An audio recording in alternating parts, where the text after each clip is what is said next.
मिटा दें इसको। अब इसके बाद ये हल्का सा इंट्रोडक्शन वाला पार्ट था, इसको इतना डिटेल ले जाएंगे तो बहुत टाइम लगेगा, क्योंकि डिटेल में उस दिन पढ़ ही चुके थे हम लोग। अब हम लोग पढ़ लेते हैं परमाणु संरचना। और परमाणु संरचना जैसे ही पढ़ रहे थे तो हम लोग कुछ कहानियों के माध्यम से समझा था कि परमाणु संरचना होता क्या है ना। तो अब जरा बताना कि परमाणु क्या होता है, परमाणु के बारे में कुछ बताओ हमको। परमाणु से तो वो छोटे-छोटे कणों में जो दिखाई नहीं देता है। दिखाई नहीं देता है? दिखाई देता है, छोटे कणों दिखाई देता है, अणु दिखाई नहीं देता। अणु नहीं दिखाई देता है? नहीं, वो अरे गधे, सूर्य प्रकाश का दिखाई दे रहा है ना। परमाणुओं से मिलकर अणु बना है तो निश्चित रूप से इससे बड़ा ही होगा, है कि नहीं। तो एटम की कुछ इस तरीके से कहानी है कि आज से अगर हम 2500 साल पहले जाएं, लगभग 2600 साल पहले, तो इसके बारे में पता चलता है। हमारे भारत के एक ऋषि थे जिनका नाम था महर्षि कणाद। ठीक है, अब ध्यान से सुनना। महर्षि कणाद एक ऋषि थे जिन्होंने अपने दर्शन में आज के समय में जितने भी वैज्ञानिक खोजें हुई हैं, जितने क्या लगभग सभी नहीं कह रहा हूँ, लेकिन परमाणु के बारे में, वेग के बारे में, वेग जानते हो ना, जिसके बारे में न्यूटन ने भी बताया था, तो उस सब के बारे में इन्होंने एक ग्रंथ में लिखा था और उस ग्रंथ का नाम था वैशेषिक दर्शन। मतलब 600 BC में, 600 BC का मतलब समझते हो कि नहीं?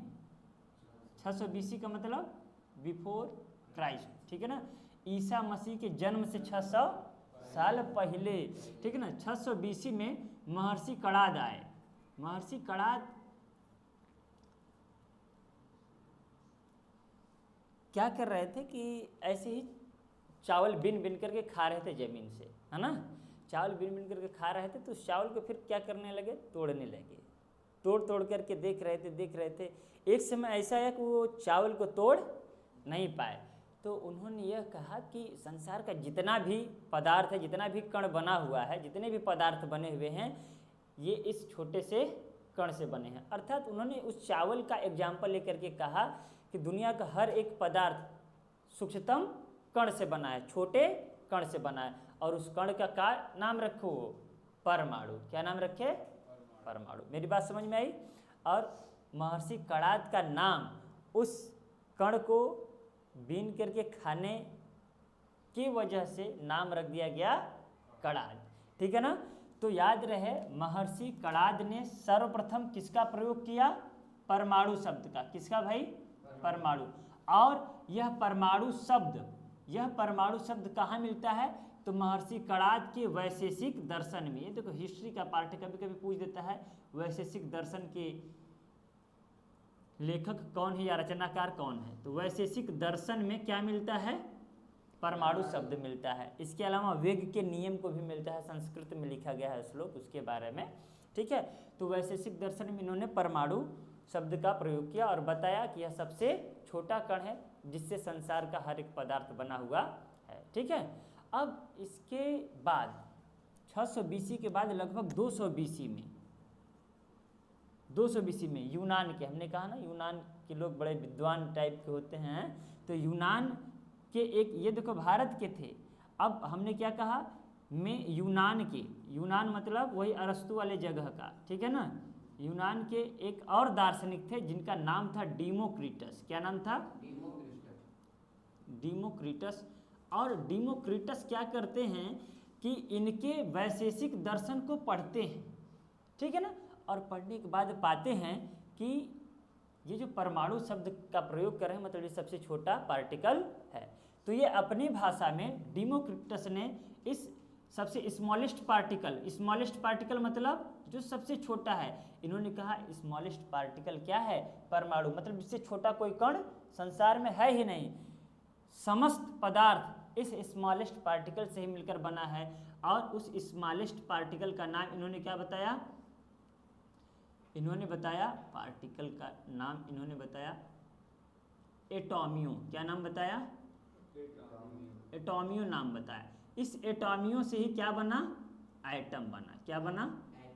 मतलब इन्होंने, महर्षि कणाद ने परमाणु शब्द का प्रयोग किया और डेमोक्रिटस ने एटम शब्द का प्रयोग किया और बताया कि संसार में जितनी भी वस्तुएं हैं सब किसी न किसी छोटे कण से मिलकर बनी है, और वो छोटा कण क्या है?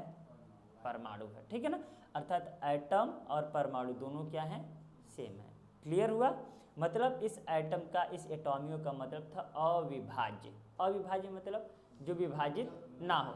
अब तुम ही सोचो, ये हमारे पास एक कागज का पेपर है, हम मान लेते हैं इतना ले लेते हैं इसको, ठीक है। अब इसको हम क्या कर रहे हैं? ऐसे अलग अलग कर रहे हैं, है ना। लेकिन तुम ही बताओ, एक समय ऐसा आएगा कि हम इसको कुछ नहीं कर पाएंगे। ये करते गए, अभी भी कर लेंगे, अभी भी छोटा है तो कर लेते हैं, अभी भी कर लेते हैं। लेकिन एक समय ऐसा आएगा कि इस पेपर बिट को हम बहुत ज़्यादा छोटा नहीं कर पाएंगे। एक समय तो आएगा ऐसा ना कि करते जाएंगे और बहुत ही छोटा हो जाएगा। और एक समय ऐसा आएगा कि ये बिल्कुल ही इसे हम तोड़ नहीं सकते। तो उसी जिसे तोड़ नहीं सकते अर्थात अविभाज्य है, उसी अविभाज्य को इन्होंने एटॉमियो कहा। और एटॉमियो से क्या बना? एटम। एटम सबसे स्मॉलेस्ट पार्टिकल था, इसलिए वो हिंदी का क्या बना? परमाणु बना। इतना क्लियर हुआ? अब परमाणु के बारे में लगभग अब यहाँ से सीधे देखो 620 220 से अब हम लोग आ रहे हैं सीधे 19वीं सदी में। 1808 की बात है। अब देखो हम कब की बात कर रहे हैं? 1808 AD की बात कर रहे हैं, ईस्वी की, जिस समय हम लोग जी रहे हैं। इसमें आते हैं डाल्टन, नाम तो सुने होंगे। ये डाल्टन आते हैं और डाल्टन ने परमाणु सिद्धांत दिया, परमाणुवाद दिया। क्या दिया? परमाणुवाद बोलें या परमाणु सिद्धांत बोलें, ठीक है। तो इन्होंने एक परमाणु सिद्धांत प्रस्तुत किया। परंतु जब ये परमाणु सिद्धांत प्रस्तुत करते हैं तो इसमें ये ऐसे ही नहीं कर देते हैं, बल्कि परमाणु सिद्धांत प्रस्तुत करने के पहले ये महर्षि कणाद के वैशेषिक दर्शन और डेमोक्रिटस के दर्शन को पढ़ते हैं। और पढ़ने के बाद यह भी इस नतीजे पर पहुंचते हैं कि नहीं, परमाणु ही क्या है? सबसे छोटा पार्टिकल। ये भी उसी नतीजे पर पहुंचते हैं कि परमाणु क्या है? सबसे छोटा पार्टिकल है। अर्थात संसार का समस्त वस्तु किससे बना हुआ है? परमाणु से। लेकिन इन्होंने कुछ नई बातें बताई इन लोगों से हटकर। इन लोगों ने क्या बताया? परमाणु सबसे छोटा कण है जिससे संसार का समस्त वस्तु बना है। परंतु इन्होंने इसके अलावा कई नियम दिए और इनका यह नियम लगभग 90 सालों तक बिल्कुल सही रहा, चलता रहा। हालांकि आगे चलकर ज़्यादा से ज़्यादा नियम गलत हो जाता है, बस एक नियम बच जाता है जो सही था। और कौन बच जाता है उसकी चर्चा हम लोग अभी करते हैं। तो अब यहाँ पर जॉन डाल्टन ने परमाणु सिद्धांत दिया। अब उस परमाणु सिद्धांत में इन्होंने क्या बताया? पहली बात इन्होंने यह बताई कि परमाणु क्या है भाई? ये यहाँ पर मैं लिख देता हूँ, परमाणु क्या है? अविभाज्य है। परमाणु अविभाज्य। अविभाज्य का मतलब समझते हो ना, सबसे छोटा कण है। क्या है? एक बात इन्होंने बताई। ये बात कहाँ से बताया इन्होंने? वैशेषिक दर्शन, महर्षि कणाद के दर्शन और डेमोक्रिटस के दर्शन को पढ़कर बताया। ऐसे ही हवा में तुक्का नहीं लगा दिए, ठीक है। अब दूसरी बात क्या बताई? सबसे अच्छी बात बताई कि परमाणु रासायनिक अभिक्रिया में भाग लेते हैं। यही बात आज तक लागू है और बिल्कुल सही है। दूसरी बात, नया चीज निकल कर आया कि नहीं? क्या निकल के आता है कि परमाणु रासायनिक अभिक्रिया में भाग लेते हैं, ठीक है ना। ये बातें बताई, किसने बताई भाई?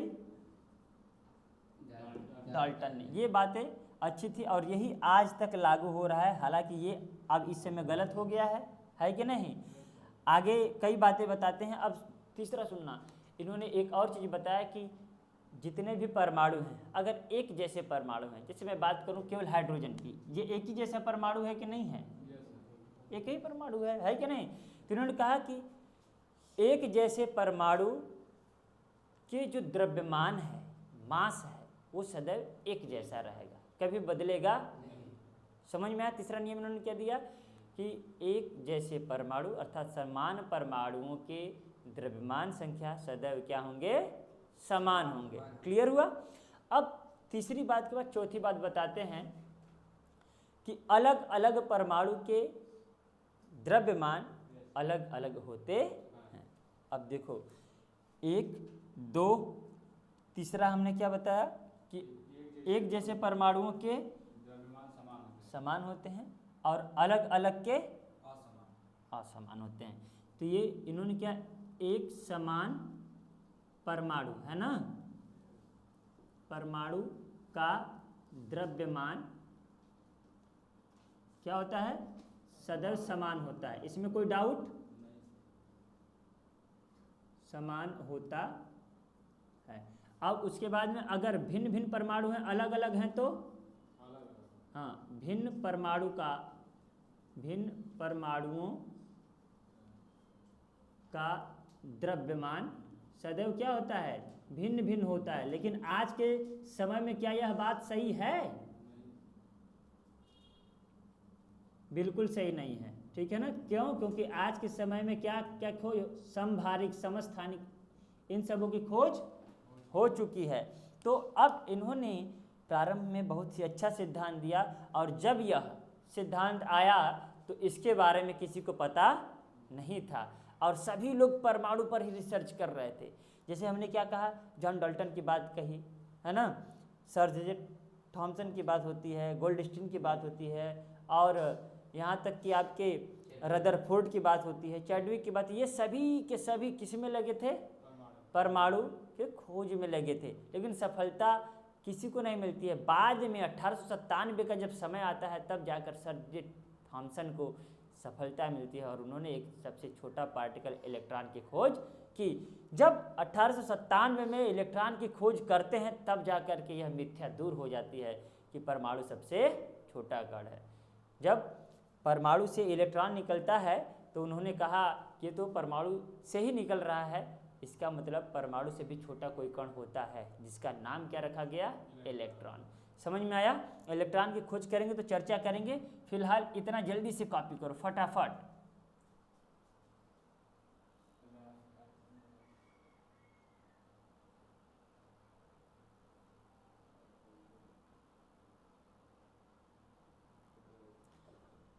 अब क्या है कि जैसे जैसे हम लोग पढ़ लिए कि परमाणुवाद में या परमाणु सिद्धांत में जॉन डाल्टन ने क्या क्या बताया ना, तो अब आज के समय में उनमें क्या क्या कमियां हैं या क्या क्या गलत हो गया उनसे, ठीक है ना। तो हम उनके बारे में वो पढ़ लेते हैं ताकि वो जानते रहें हम लोग, ठीक है ना। किसकी कमियां पढ़ने जा रहे हैं हम लोग, डाल्टन की, ठीक है ना। मैं लिख दूं डाल्टन की कमियां। अब डाल्टन की कमियां मतलब उनमें क्या बुराई थी ये नहीं पढ़ना है, डाल्टन के सिद्धांत में क्या कमियां थी वो पढ़ना है। तो पहली बात तो ये है कि उन्होंने क्या बताया कि समान परमाणुओं का द्रव्यमान समान होता है, लेकिन वो क्या हो गया, गलत हो गया। गलत क्या हो गया, देखिए समस्थानिक, मैं एक बातें लिख रहा हूं, समस्थानिक। ये समस्थानिक आइसोटोप्स क्या होते हैं भाई, पढ़े हो कि नहीं? तो आइसोटोप्स में यह पता चला कि इनका जो सिद्धांत था कि समान परमाणुओं के परमाणु द्रव्यमान सदैव एक जैसे होते हैं। तो जब समस्थानिक का खोज हुआ तो यह पाया गया, देखो पहला समस्थानिक मैं हाइड्रोजन का लिख रहा हूँ, और हाइड्रोजन नीचे जो लिखा है वो परमाणु क्रमांक है, और ऊपर जो लिखा है वो द्रव्यमान संख्या या परमाणु भार है। क्लियर है? अच्छा ये देखो ये क्या है, हाइड्रोजन हाइड्रोजन हाइड्रोजन ही दिख रहा है ना।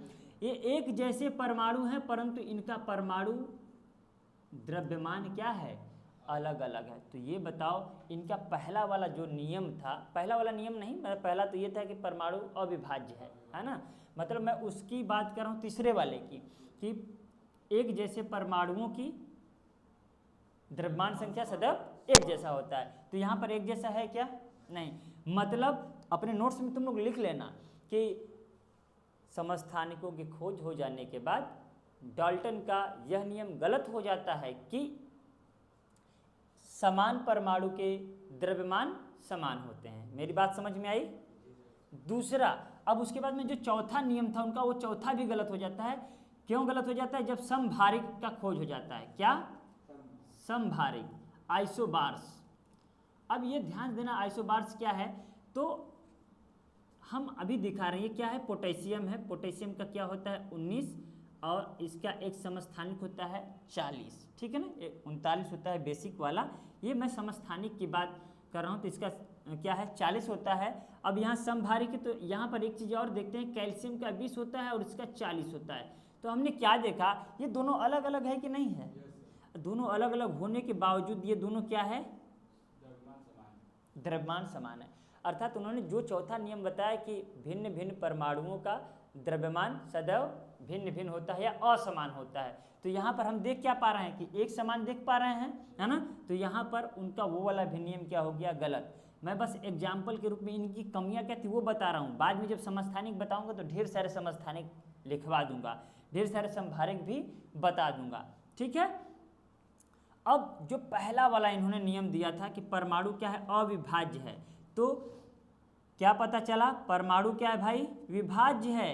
परमाणु क्या है, विभाज्य है। और कैसे पता चलता है, कब पता चलता है, 1897 में, ठीक है ना, परमाणु विभाज्य है। ठीक, कब पता चला, तो 1897 में किसकी खोज होने के बाद, इलेक्ट्रॉन की खोज होने के बाद। इलेक्ट्रॉन को ई माइनस ऊपर है दिखा रहे हैं, ठीक है ना, इलेक्ट्रॉन की खोज होने के बाद क्या पता चला भाई, इलेक्ट्रॉन की खोज होने के बाद कि परमाणु अविभाज्य नहीं बल्कि क्या है, विभाज्य है, ठीक है ना। फिर जैसे जैसे बढ़ते गए प्रोटॉन न्यूट्रॉन तीनों आ गए, और बाद में पता चला कि परमाणु 3 मूल कणों से मिलकर बना है, और वो क्या है, इलेक्ट्रॉन प्रोटॉन और न्यूट्रॉन। समझ में आया।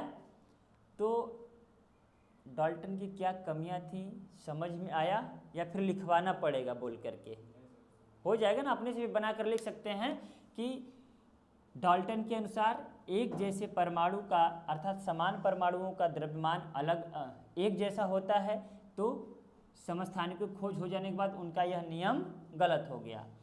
संभारिक में वो लिखोगे, डाल्टन ने बताया था कि अलग अलग परमाणुओं का भार सदैव अलग अलग होता है, जबकि संभारिक की खोज हो जाने के बाद इनका यह भी नियम गलत हो गया।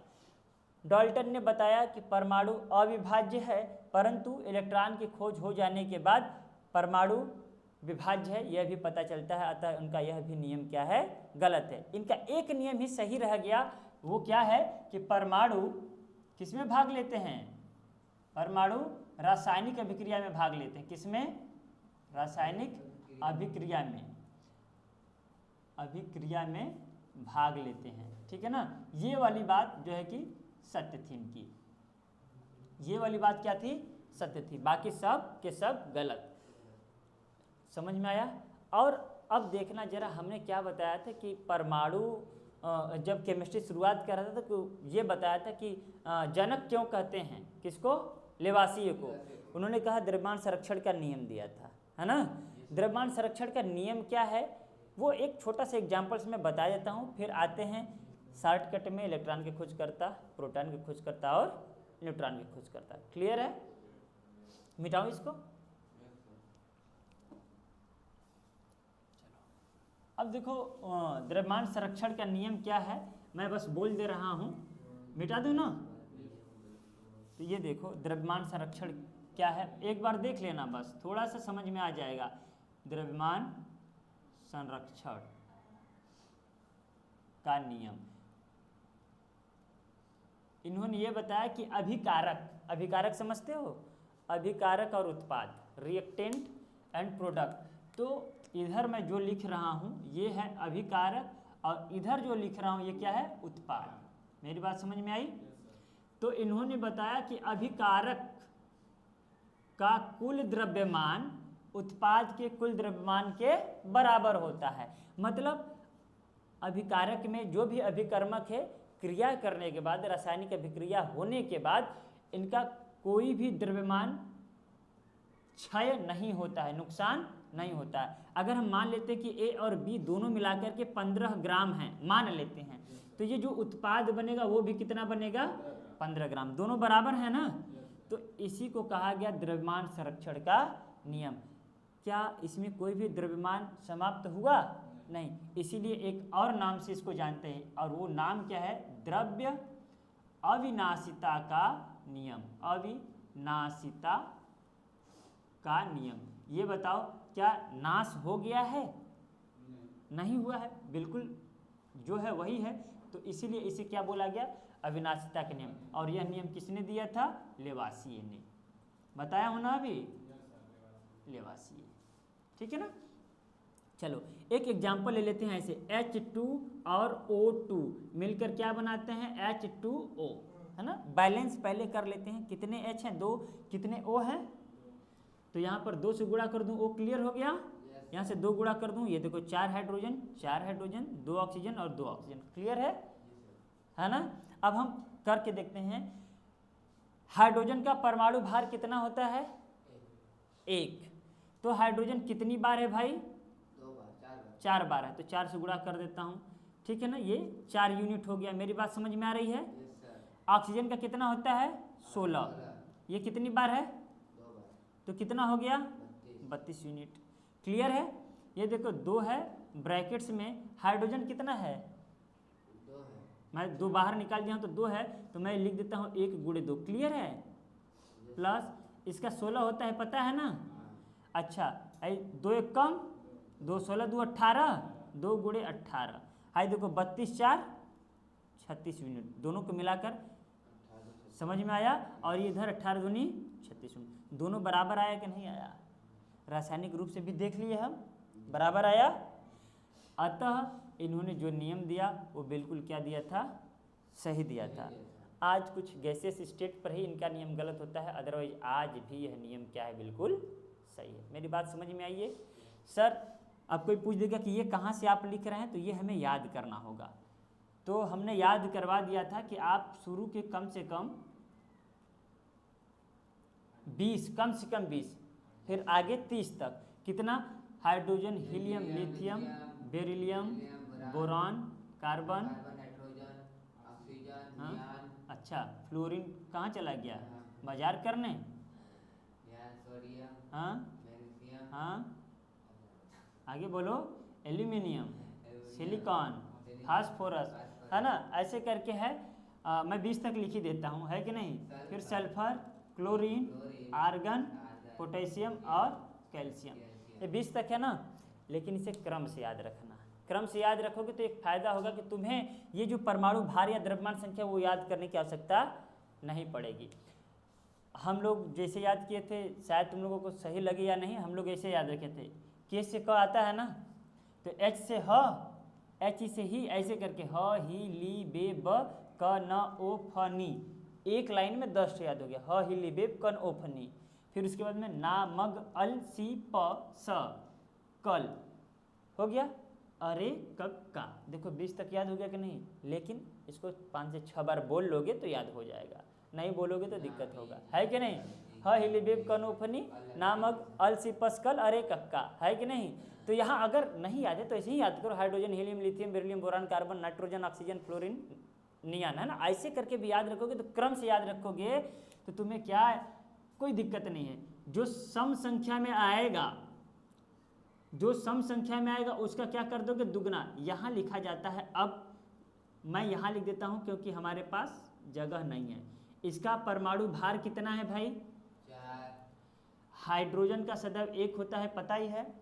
देखो सम संख्या अगर दुगना करना, विषम आएगा तो क्या कर देना, दुगना से 1 अधिक 3 दूना 6, 1 7 है। देखो 4 है, 4 दूना 8 होना चाहिए, लेकिन इसका 9 होता है, यही याद कर लेना। मेरी बात समझना, ठीक है।